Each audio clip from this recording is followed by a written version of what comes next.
Allah mengatakan kepada Rasulullah di dalam surat Yusuf ayat ketiga, Nahnu naqussu 'alaika ahsanul qasas. Kami menceritakan kepadamu Muhammad kisah yang terbaik di dalam Al-Quran. Jadi surat Yusuf ini diceritakan Allah kepada Rasulullah menjadi bagian yang membuat Rasulullah kuat dalam menjalani dakwahnya, Pak, dalam menghadapi tantangan dan cobaan ketika Rasulullah berdakwah. Jadi kalau kita ingat lagi, Pak, sejarah ini terus berulang, sehingga kita tidak akan kaget bila apa yang kita lihat sekarang ini sebetulnya sudah lama terjadi juga. Jadi dia berulang. Nabi Ishak alaihissalam di masa tuanya itu matanya ini buta, Pak. Nabi Ishak ini punya dua orang anak, satu namanya Yakub, satu namanya Ais. Tetapi Nabi Ishak ini lebih sayang kepada Ais daripada kepada Yakub. Sementara ibunya lebih sayang kepada Yakub daripada kepada Ais. Inilah awal hancurnya sebuah keluarga ketika orang tua memilih kasih sayang kepada anak-anaknya. Makanya kata Rasulullah, siapa yang tidak ingin dibedakan di masa tuanya, jangan membedakan kasih sayang kepada anaknya. Kadang orang tua ini, Pak, sayang kepada anak itu yang selalu ngasih, Pak. Kadang yang susah itu terasa betul tuh, kalau ada acara yang tukang cuci piring di belakang itu biasanya yang susah, Pak. Pokoknya kalau kita datang ada yang megang sapu, ngangkat piring, itu di antara saudara yang paling susah. Itu perlakuannya beda tuh, Pak. Dan ini juga terjadi di hari ini, Bu. Orang tua itu suka memilih kasih sayang kepada anak-anaknya. Makanya ketika kita melihat ada orang tua di masa tuanya anaknya cuek sama dia, belum tentu 100% anaknya salah. Bisa jadi dia dulu termasuk anak yang tidak dianggap di rumah. Saya melihat ada bapak di teras rumah anaknya, tidak diizinkan anaknya masuk, Pak. Orang semua menyalahkan anak ini. Di sisi lain anak ini memang berdosa, tapi setelah saya dengar alasannya susah juga, Pak, untuk membaikkan hati. Bapak saya ini, Ustaz, kecil saya ditinggalkannya saya sama ibu saya, dia nikah lagi. Tidak pernah menjenguk kami, tidak pernah menafkahi kami. Udah stroke dia, baru diantarkan istri mudanya kemari. Gimana tuh? Macam mana kita mau nyalahkan anaknya kira-kira? Jadi belum tentu lagi. Jadi kalau ada bapak ibu dicuekin anak di masa tua, jangan mengiba-iba diri, introspeksi aja diri kita, Pak. Ngapalah anak aku cuek sama aku? Takutnya kita juga melakukan hal yang sama kepada anak. Jadi Nabi Ishak ini, Pak, dipanggilnya lah anak kesayangannya yang bernama Ais. Ais buatkan ayah makan. Ayah ingin sekali memakan masakan engkau. Baik ayah, kata Ais, berangkatlah Ais. Nabi Yakub langsung dipanggil oleh ibunya. Yakub, sini nak, cepat buatkan makanan untuk ayahmu dan minta doa kepada ayah. Pakai baju yang sering dipakai Ais. Diajar ibunya untuk curang, untuk mendapatkan doa ayah. Selama ini kan banyak anak-anak kalau minta doa kan sama ibu, Pak. Padahal doa ayah itu makbul, Pak, untuk urusan duniawi. Makanya ibunya suruh Yakub, cepat buatkan masakan untuk ayahmu, kemudian pakai baju Ais. Minta doa kepada ayah. Datanglah Nabi Yakub, Bu, ayah ini makanan silahkan dimakan. Langsung diraba oleh Nabi Ishak. Kenapa suara kau seperti Yakub, Ais? Nah, ini, Pak, ya. Kenapa suaramu seperti Yakub? Dirasa bajunya baju Ais. Sudahlah ayah, makanlah ayah. Doakan aku agar memiliki kekayaan dan keturunan yang banyak. Didoakanlah oleh Nabi Ishak tanpa menyebutkan namanya untuk siapa. Setelah kejadian itu Ais pun datang membawa makanan. Ayah, makanannya sudah siap, silahkan dimakan. Bagaimana kalian ini? Tadi kau sudah memberi aku makan. Ini kenapa kau Yakub suara kau seperti Ais? Aku Ais saya. Tadi aku udah dikasih makan rasanya. Berarti Yakub yang berimu makan ayah. Aku tidak tahu. Kalau begitu doakan aku ayah agar aku memiliki kekuatan dan pasukan yang banyak. Nah, itu minta dari Ais kepada ayah. Ini anak-anak asal minta doa ke mak, minta doa ya, Bu. Datang bapak, papa tak minta doa nak. Ya papa ya juga lah. Nampak basa-basinya aja minta doa ke bapak tuh, Pak. Padahal doa bapak ini dahsyat di sisi Allah. Setelah kejadian itu, Nabi Yakub dipanggil oleh ibunya. Yakub, abang kau dendam sama kau.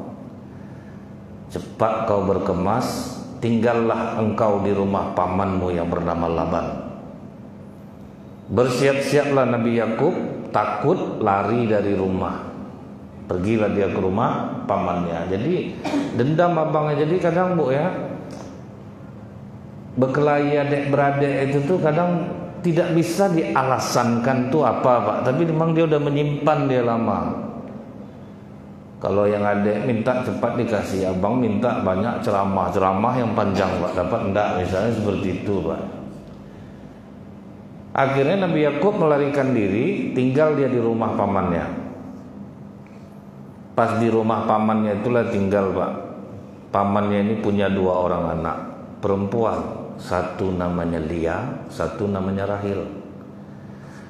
Lia ini Pak, sejelek apapun laki-laki pasti tidak suka sama dia. Nah, itulah wajah dia. Sementara Rahil, seganteng apapun laki-laki pasti mau sama dia. Jadi ada perbedaannya Pak antara Lia sama Rahil. Jadi kata Nabi Yakub, paman, aku kan akan lama tinggal di sini. Boleh enggak aku menikah dengan Rahil? Nah, jadi dari sini kita tahu ya Bu ya, dari zaman dulu tuh Bu, laki-laki itu pasti suka dengan perempuan cantik. Perempuan cantik suka dengan laki-laki tampan. Kalau ada laki-laki yang bilang saya tidak penting istri saya cantik Ustaz, yang penting soleha, ngibur diri itu Pak, tidak ada. Telanjur mau diapakan lagi? Manalah kan ada orang. Memang seperti itulah fitrahnya. Anak Nabi Adam berkelahi gara-gara apa? Gara-gara rebutan Iklimah yang cantik Pak. Dialah satu Labudah. Labudah ini wajahnya kurang, Iklimah wajahnya cantik. Disuruh nikah silang. Kalau nikah silang otomatis Qabil dapat Iklimah, Habil dapat Iklimah, Qabil dapat Labudah. Kan berkelahi gara-gara itu Pak. Atau misalnya ibu-ibu bilang yang penting suami saya bisa menjadi imam bagi saya, tampan itu tidak perlu, tidak ada, bohong. Saya Bu ya meyakini apa yang dikatakan Rasulullah itu, menikahlah dengan yang sekufu. Sekufu itu tuh Bapak sama rasa Pak. Tidak bisa satu suka satu tidak bisa Pak. Rasulullah aja udah ngomong macam itu. Pernahkah Rasulullah menikahkan orang yang tidak sekufu? Pernah. Anak angkatnya Zaid bin Sabit dengan Zainab binti Jas. Zaid mantan budak, Zainab binti Jas bangsawan Pak. Kalau memang ini perintah kau ya Rasulullah, oke, aku mau menikah dengan Zaid. 10 tahun berumah tangga, kelahi tiap hari Pak. Karena Zaid merasa dia budak, Zainab merasa dia bangsawan. Nah, jadi memang tidak bisa, tidak ketemu dia Pak. Akhirnya cerai setelah 10 tahun nikah.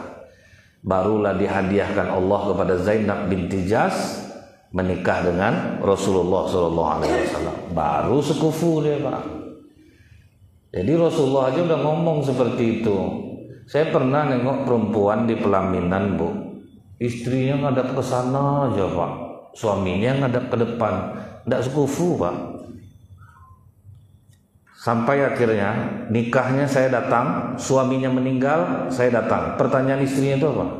Saya durhaka sama suami saya ini Ustaz. Saya sering melawan sama dia. Disebabkan apa? Tidak ada rasa cinta Pak. Jadi sampai suami meninggal pun Pak, tidak ada rasa itu. Walaupun anak udah besar-besar, kan bahaya tuh Pak. Jadi ibu jangan paksa-paksakan anak dengan pilihan ibu, bapak juga Pak. Biarkan dia memilih, salah tuh urusan dia lagi itu. Daripada nanti bapak yang memilihkan, tidak taunya tidak sekufu dia Pak, menderita dia di rumah tangganya. Walaupun ada juga yang berhasil, tapi sangat jarang. Nah, jadi Nabi Yakub minta menikah dengan Rahil. Dikasih syarat sama Laban pamannya ini, Pak. Boleh nikah sama Rahil, tapi kau kerja dulu sama aku selama 4 tahun. Semangatlah Nabi Yakub kerja, Pak. Karena ada tujuan nih, bisa menikah dengan Rahil. Setelah 4 tahun, kata Nabi Yakub, gimana paman? Jadi tidak aku menikah dengan Rahil. Kebiasaan kita Yakub, kalau kakaknya belum nikah, adiknya belum bisa nikah lagi. Temenunglah Nabi Yakub, Pak, siapa lah yang mau menikah dengan Lia ini?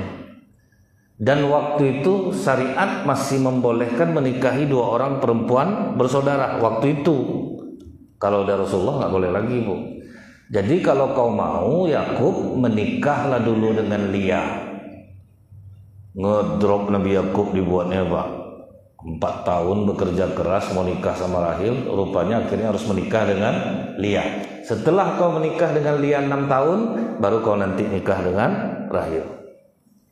Jadi menikahlah, jangankan rasa cinta, rasa iba aja tidak ada di hati Nabi Yakub, Pak. Tapi karena ingin Rahil juga, menikahlah dengan Lia. Cuman ada kelebihan Lia nih, Pak. Dia subur, Pak. Mudah melahirkan. Karena mereka juga sudah halal, sudah suami istri, melahirkan. Tetapi Nabi Yakub tidak acuh kepada anaknya. Itu buahnya jadinya, Pak. Karena tidak cinta sama emaknya, jadi kurang perhatian kepada anak-anak. Jadi kalau suami ibu agak acuh sama anak, Bu, tolong tanya balik, abang dulu menikah sama aku cinta atau enggak? Begitu juga sebaliknya, Pak. Kalau emaknya tidak cinta sama bapaknya, biasanya dia kurang suka sama anaknya. Nah, itu otomatis seperti itu. Nah, jadi Bu, setelah beberapa orang anak dari Lia, kemudian menikahlah dengan Rahil. Nah, begitu menikah dengan Rahil ini, Pak, tumpah ruahlah kasih sayang Nabi Yakub. Betul-betul full. Nah, sembari itu Nabi Yakub juga ada menikah dengan 2 orang selir. Nah, dari 3 orang wanita ini, Lia, 2 orang selir itu anak Nabi Yakub totalnya 11 orang. Rahil mandul. Nah, itulah yang sering diejek-ejek Lia nih, Bu. Aku walaupun buruk, aku subur. Kau cantik, tapi kau mandul. Nah, itulah, Pak. Terluka juga perasaan Rahil ini jadinya. Dia robah. Dia minta sungguh-sungguh kepada Allah agar Allah memberinya keturunan. Jadi kita itu kalau dalam keadaan sulit, coba lebih dekat kepada Allah memintanya. Jangan mengandalkan manusia. Karena Bu, kalau untuk punya anak nih, Nabi Zakaria aja seorang nabi berdoa kepada Allah minta anak, Pak. Umur berapa baru dikabulkan Allah? 77, Pak. Itu nabi itu, Bu. Dan tua baru beranak. Makanya Nabi Zakaria tidak percaya waktu itu, beri aku tanda ya Allah kalau aku memang istri aku akan hamil. Karena istri pun udah tua juga. Siti Sarah dapat Nabi Ishak umur berapa, Bu? 80, Pak. Jadi bagi Allah tidak ada perempuan yang menopos. Jadi nenek hati-hati nih, Nek. Jangan bilang aman-aman aja, lahir anak nanti. Karena terbukti sekarang perempuan tertua di dunia yang melahirkan umur 71, Pak. Nah, 71. Nah, Rahil begitu memohon kepada Allah, akhirnya dikabulkan oleh Allah, Pak. Kesabarannya dibalas Allah luar biasa, Pak. Dapatlah anak sekali lahir paling ganteng pula di dunia, yaitu Nabi Yusuf alaihissalam. Beberapa tahun kemudian lahirlah adik Nabi Yusuf, Bunyamin. Nah, pas melahirkan Bunyamin, meninggallah Rahil. Jadi Nabi Yakub betul-betul hanya perhatian dengan 2 anak ini, terutama hanya kepada Nabi Yusuf alaihissalam. Jadi bebalas dia, Pak. Dulu ayah pilih kasih, turun anak juga pilih kasih. Jadi anak yang 11 ini agak cuek Nabi Yakub, Pak. Tapi belanja tidak kurang karena Nabi Yakub kaya raya berkat doa ayahnya. Apa mukjizat Nabi Yakub tuh, Bu? Kambing bunting tuh digosoknya perutnya, dia pengen warna apa kambing itu keluar, warna itu yang keluar, Pak. Jadi unik-unik kambingnya. sehingga lumayan dibeli orang dengan harga yang pantas. Jadi anak-anak ini belanja tidak kurang. Nabi Yakub tidak pemarah sama anak, Pak. Nabi Yakub sama sekali seorang ayah yang tidak pernah marah kepada anaknya. Akhirnya Bu, yang 11 ini berunding, Pak. Wah, itulah. Kalian terasa enggak bapaknya sayang sama si Yusuf aja. Kita mana ada diperhatikan, pasti Yusuf. Kita enggak bisa lama-lama seperti ini. Kita harus balas ini. Akhirnya dari rapat itu disepakatilah tidak membunuh Yusuf, tapi membuangnya. Jadi Nabi Yusuf itu Bu, tidak tahu juga dia kenapa saudaranya benci sama dia tidak tahu, Pak. Jadi kalau ada saudara bapak benci sama bapak, Pak, tapi dia tidak pernah ngomong kenapa dia benci. Ya, mungkin ini salah satu penyebabnya. Bapak lebih diperhatikan dari saudara yang lain. Nah, kita tidak tahu, Pak, apa salah kita. Nah, inilah yang diceritakan Nabi Yusuf kepada bapaknya, ya abati inni ra'aitu ahada asyara kaukaban wasyamsa wal qamar ra'aituhum lisajidin. Ya wahai ayah, aku melihat 11 bintang, matahari dan bulan sujud kepadaku. 11 bintang itu siapa, Bu? Adik-beradik yang 11 itu, Pak. Matahari, ayah, bulan, ibu, sujud kepadaku. Menggigil Nabi Yakub mendengar mimpi Nabi Yusuf. Pasti akan ada peristiwa besar yang terjadi sampai ayah dan ibunya sujud sama dia. Apa pesan Nabi Yakub, Pak? La taqsus ru'yaka ala ikhwatika fayakidu laka kaida. Jangan sampai saudaramu tahu tentang mimpi ini. Artinya Nabi Yakub mengakui, Pak, bahwa dia pilih kasih dan peristiwa besar akan terjadi. Rupanya yang 11 ini dibujuknya lah Nabi Yakub. Ayah, kami kasihan nengok adik kami Yusuf ini tidak pernah main-main keluar. Izinkanlah kami bawa Yusuf ini main, ayah. Enggak. Kalau kalian mau main-main lah, mau pulang, mau enggak, terserah kalian. Tapi kalau Yusuf yang kalian bawa. Kasihan kami, ayah. Kami ini kan kuat-kuat. Bisa kami jaga Yusuf? Enggak. Nanti diterkam serigala dia nanti. Enggak ada kalian yang bisa menjaganya. Kami janji, ayah, akan kami jaga Yusuf ini, ayah. Berulang-ulang makanya melobi itu, Pak, tidak bisa sekali, Pak. Berulang-ulang, bujuk terus. Nah, itu yang dipakai orang di parlemen tuh, Pak, ya, melobi itu, Pak, ya, berulang-ulang. Air hujan aja, Bu, kena tembok setetes bolong juga tembok dibuatnya. Jadi membujuk itu tidak bisa sekali, Pak. Memang harus berkali-kali. Jadi luluh hati Nabi Yakub, kemudian terucapkanlah oleh Nabi Yakub kata-kata, boleh kalian bawa adik kalian ini, aku serahkan perlindungannya kepada kalian. Di kalimat inilah Allah marah kepada Nabi Yakub, karena menyerahkan perlindungan Nabi Yusuf kepada saudaranya, bukan menyandarkannya kepada Allah. Itulah dia, Pak. Kadang kita ada juga tersilap-silap ngomong, jaga dek kalian ini papa percaya sama kau jaga dia. Itu marah Allah, Pak. Serahkan dia kepada Allah. Suami gitu juga, tidak perlu dipesan, abang jangan macam-macam di luar, bang. Tidak usah, Bu. Minta kepada Allah, jaga dia aman nanti, Bu. Kadang atuk-atuk nih ngeri, Bu. Ibu harus sering doakan buat bapak nih, Bu. Kalau saya bocor karena cerita atuk-atuk nih, Bu, ya. Kalau ustazah yang ceramah ngeri, Bu. Tak berkedip mata mandang, Bu. Parah juga, Bu. Jadi Ibu doakan juga atuk-atuk nih, Bu. Lain nak rupanya. Jadi jangan marah-marah, Pak. Kalau marah-marah, Bu, tidak ada gunanya. Serahkan kepada Allah, sandarkan kepada Allah. Insya Allah aman. Tidak akan ada masalah, hati lapang jadinya. Daripada kita mau ngamuk-ngamuk, Pak, energi habis. Kita susah dibuatnya. Nah, jadi dibawalah Nabi Yusuf oleh saudara-saudaranya ini. Begitu sampai di perbatasan Yordan, ada sumur di sana. Buka baju Yusuf. Nabi Yusuf sempat tanya, kenapa, bang? Kenapa aku harus buka baju? Buka aja baju, kau tidak usah banyak cerita. Jadi Nabi Yusuf itu bingung, dia atas salah apa dia sampai saudaranya sebenci itu sama dia. Buka baju, suruh masuk ember, dimasuk ke dalam sumur. Kau lepaskan ember tuh, lepas ember, menangis Nabi Yusuf dalam. Orang hidup senang kaya raya dimasukkan ke dalam sumur, ditinggal. Terus saudaranya memotong kambing, darahnya dikasih ke baju Nabi Yusuf, mulailah mereka acting di depan ayahnya. Inilah sinetron pertama di dunia, acting saudara Nabi Yusuf. Ayah, ternyata betul kata ayah, kami lupa mengawasi Yusuf, akhirnya dia diterkam oleh serigala. Ini bajunya ayah, ini dia berdarah-darah dia ayah. Nabi Yakub sama sekali tidak marah, Pak. Cuma Nabi Yakub bilang, semoga Allah yang akan membalas kalian. Habis baterainya, Pak.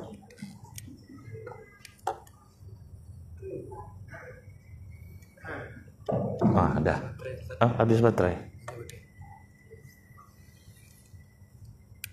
Semoga enggak juga itu. Semoga Allah membalas kejahatan kalian. Habis itu Nabi Yakub enggak ada marah dia, Pak. Tapi tidak bisa berhenti menangis siang dan malam. Marah kepada anak enggak.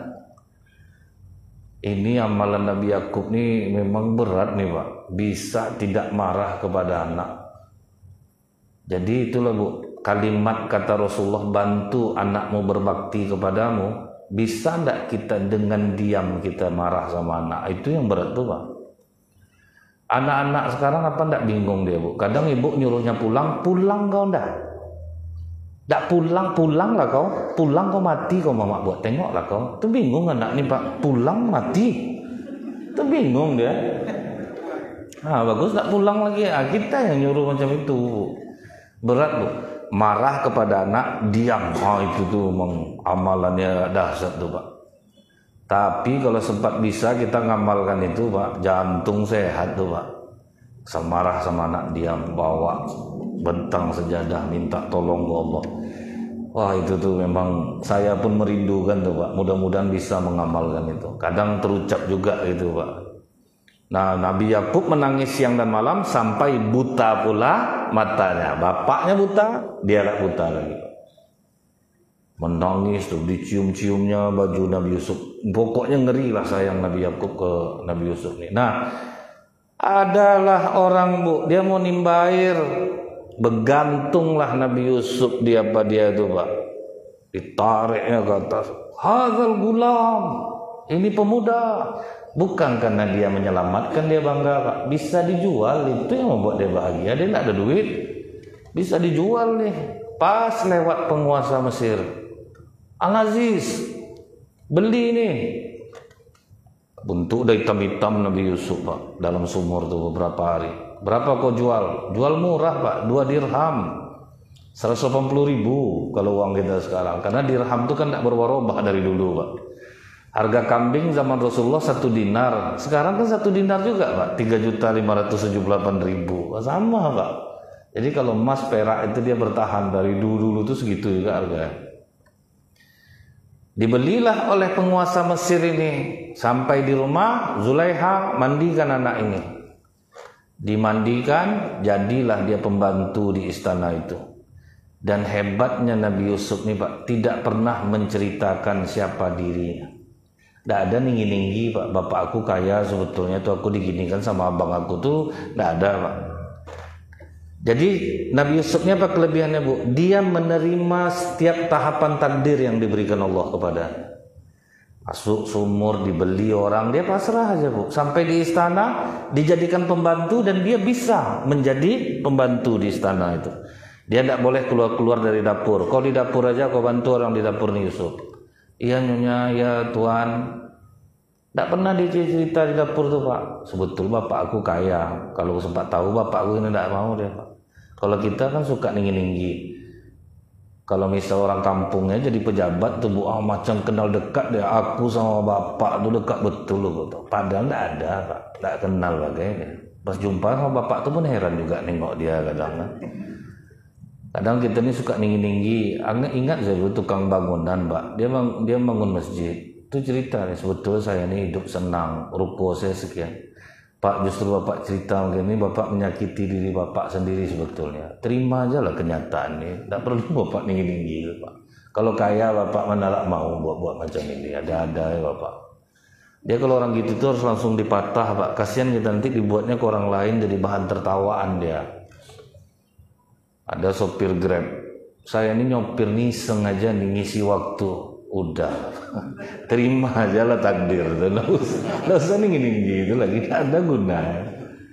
Akhirnya ya, apa yang membuat Nabi Yusuf itu tentram? Dia terima takdirnya, jadi pembantu, ya jadi pembantu. Nah, menikmati takdir tuh Pak. Dia apapun takdir yang dikasih Allah ke bapak ibu, terima aja takdir tuh, nggak usah ngeluh-ngeluh, terima aja takdir tuh. Nabi Yusuf ini tidak pernah keluar-keluar dari dapur Pak. Diikutinya perintah tuannya. Begitu dia umur 15 tahun Pak, ketampanannya mulai terlihat. Disitulah mak angkatnya naksir sama dia, Zulaiha. Pas suaminya pergi, masuk dia ke kamar Nabi Yusuf, dikuncinya Pak. Sup, aku suka sama kau Sup. Ini tidak bisa aku tahan lagi. Kau harus mau sama aku. Jangan nyonya, Tuhan sangat baik kepadaku, jangan. Udahlah Sup, tidak usah munafik lah kau lagi. Aku mau sama kau. Apakah Nabi Yusuf mau sama Zulaiha? Dibocorkan Allah Pak, mau. Di dalam surah Yusuf ayat 24. Walaqad hammat bihi wa hamma biha. Zulaiha mau dengan Yusuf, Yusuf pun mau dengan Zulaiha. Tapi dihadang oleh Allah. Nah itu Pak, dijaga oleh Allah, dilihatkan Allah tanda. Artinya apa Bu? Nabi Yusuf aja tidak kuat, apalagi kita Pak. Jangan Bapak sok-sok lagi Pak, awak udah rajin ibadah, aman, tidak ada Pak.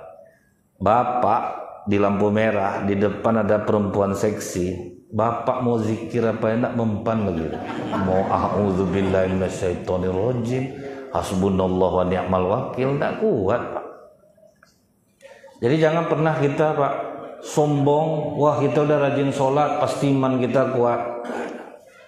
Nabi Yusuf aja hampir Pak kena, kalau tidaklah. Jadi kalau Bapak teruskan tuh Pak, surat Yusuf ayat 24 itu, perempuan itu berkehendak kepada Yusuf dan Yusuf pun berkehendak padanya, sekiranya dia tidak melihat tanda dari Allah. Kalau sempat tidak lihat tanda dari Allah, selesai Pak. Makanya ada ustadz sedang ceramah ditangkap polisi Bu. Hampir jamaah ngamuk ke polisi itu. Rupanya terbukti ustadz itu sudah melecehkan 2 orang santri. Ustadz tuh Bu. Tidak ada hantu juga kami ini Bu. Ngeri Pak. Makin kuat iman, iblisnya itu jenderal lah pangkatnya Pak. Mana ada rendah pula tentu, makin tinggi ilmu pengetahuan agama, makin tinggi lah cara dia masuk tuh Bu. Maka kita saling mendoakan tuh Bu. Larilah Nabi Yusuf, dikejar oleh Zulaiha, dia tarik baju dari belakang, robek. Pas pintu terbuka, rupa suaminya udah ada di depan pintu bersama nasihatnya. Heboh lah waktu itu Bu. Dibalikkan fakta itu oleh Zulaiha. Wahai suamiku, apa hukuman yang pantas bagi orang yang kau pelihara dari kecil, rupanya dia goda istrimu? Difitnahnya lah Nabi Yusuf Pak. Akan kuhukum kau Yusuf. Heboh lah waktu itu. Tidak Tuhan, aku tidak mungkin melakukan itu. Untung penasehatnya baik Pak. Tuhan tunggu dulu, kalau Yusuf yang menggoda ini di kamar Yusuf ya. Baju Yusuf depan rapi. Kalau memang dia tentu meronta-ronta, istri kau kusut baju Yusuf. Coba tengok baju belakang Yusuf. Begitu ditengok, rupa belakang robek. Maaf Tuhan, istrimu yang telah menggoda Yusuf. Tapi raja ini sportif Pak. Maafkan aku Yusuf, kau tidak salah. Cuman heboh-heboh udah terlanjur terdengar oleh netizen di istana tuh Pak. Banyak yang dengar. Wah, beredarlah gosip tuh, ratu naksir sama pembantu. Sampailah menyebar Pak gosip itu. Didengarlah oleh istri-istri menteri. Ya, banyaklah istri menteri gosip. Nggak nyangka ya jengnya, masa ratu kita suka sama pembantu. Enggak banget deh. Itu gitu-gitulah cerita itu. Namanya ibu-ibu sosialita gitu kan Bu. Enggak malu apa itu, masa pembantu digodainnya. Kalau kita enggak mau lah ya kayak gitu ya jengnya. Karena tidak pernah melihat Nabi Yusuf Pak. Tak tahan Zulaiha mendengar, kalian tengok macam mana Yusuf diundangnya. Kita ada acara masak-masak di istana, dikasih undangan. Datanglah ibu-ibu sosialita nih Pak ya. Nah, dikasih pisau 1, sayuran 1, disuruh iris-iris. Begitu mereka sedang mengiris, disuruh Nabi Yusuf keluar. Yusuf, jalan kau di tengah-tengah. Di situlah Nabi Yusuf jalan, terbelalak lah mata mak-mak rempong nih Pak kan. Ini malaikat, ini nyonya, ini bukan manusia biasa. Oh, menyesal kami mengejekmu nyonya, kami pun mau nih kalau seperti itu. Akhirnya Bu, Nabi Yusuf dikasih pilihan waktu itu. Kau layani kami, kau bebas, atau kalau tidak kau layani kami fitnah kau telah menggoda kami dan kau dipenjara. Disitulah Nabi Yusuf memilih penjara. Sebab bapak tuh Pak, ayah enggak apa-apa lah, mungkin itu mungkin Pak. Tapi bapak sholat Pak enggak masalah, nanti bisa istighfar. Nah, itu yang harus kita kuatkan tuh. Makanya salah satu orang yang nanti dinaungi Allah di hari kiamat, orang yang diajak perempuan cantik dan kaya untuk berzina, tapi dia mengatakan aku takut kepada Allah. Dipenjaralah Nabi Yusuf karena fitnahan ibu-ibu tuh. Bukan sebentar Pak, dari umur 15 sampai 27, 12 tahun di penjara. Diterima Nabi Yusuf takdir tuh Pak. Nggak ada dia ngeluh-ngeluh dalam penjara tuh Bu. Adalah dua orang mimpi Yusuf, aku mimpi Yusuf, ada roti di atas kepala aku, kemudian datang burung dipatuknya makan dia di situ. Yang satu lagi aku mimpi menuangkan air Yusuf. Aku tahu arti mimpi kalian nih, tapi kalian dengarkan ceramah aku dulu. Dari situlah Nabi Yusuf berdakwah. Jadi pancing orang menarik dulu Pak. Misalnya wirid-wirid malam seperti ini, habis sisa kita makan gitu ya Pak ya. Itu boleh tuh dicoba Bu ya. Diumumkan kita akan makan nasi ramas. Nasi ramasnya disediakan segini. Kalau bagi donatur kecil tuh Pak. Kecil. Cuman pengurus aja tinggal bikin program masuk lah tuh. Cuman tuh memang harus dijaga Pak. Saya pernah ibu-ibu ada berkelahi di masjid gara-gara puasa sunnah Bu. Masalah nasi. Pas habis sholat langsung terdengar saya ibu tuh ngomong, etek kan tak puasa ada mangalo etek ambil mangalo kau ribut rebut lah masalah nasi. Jadi memang harus diatur juga tuh Pak.